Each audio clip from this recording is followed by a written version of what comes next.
Mun yritys on Ylöjärven asuntopalvelu Oy LKV. Aputoiminimenä on käyttänyt asuntopalvelu Peurala. Toimisto on Ylöjärvellä. Toimitaan ihan ympäri Pirkanmaa. Mä oon aloittanut 87 vuonna ja firma on toiminut 21 vuotta. Meitä on yhteensä 7. Meitä on 3 kiinteistövälittäjää, 1 oma ammattivalokuvaaja, 2 sihteeriä ja sitten mulla on oma henkilökohtainen assistentti. Sitten on tämmöisiä harjoittelijoita. Me nimenomaan välitetään ihmisten asuntoja, mutta me välitetään myös niistä ihmisistä. Mä oon vanhan kansan kiinteistövälittäjä, mä markkinoin tosi paljon printtilehdessä ja nyt meillä on tosi paljon ollut myös somemainontaa, meillä on radiomainontaa. Koronasta alkaen niin meillä alkoi ainakin tosissaan kauppa käymään, että ollaan tehty kyllä niin paljon kauppaa ja ollaan oltu tosi mielissämme, että ollaan saatu välittää ihmisistä ja välittää heidän kotejaan. Me ollaan oltu jäsenenä SKVL:llä vuodesta 2000. Mä oon pitänyt ihan alusta lähtien tärkeänä, että Suomen kiinteistövälittäjä ry:hyn on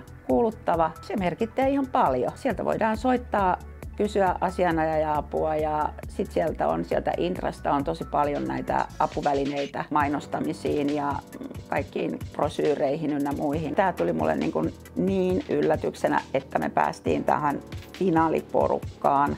Mä oon antanut koko elämäni tälle työlle, ihmisille, asiakkaille. Että tämä on mulle elämäntapa, kiinteistövälitys.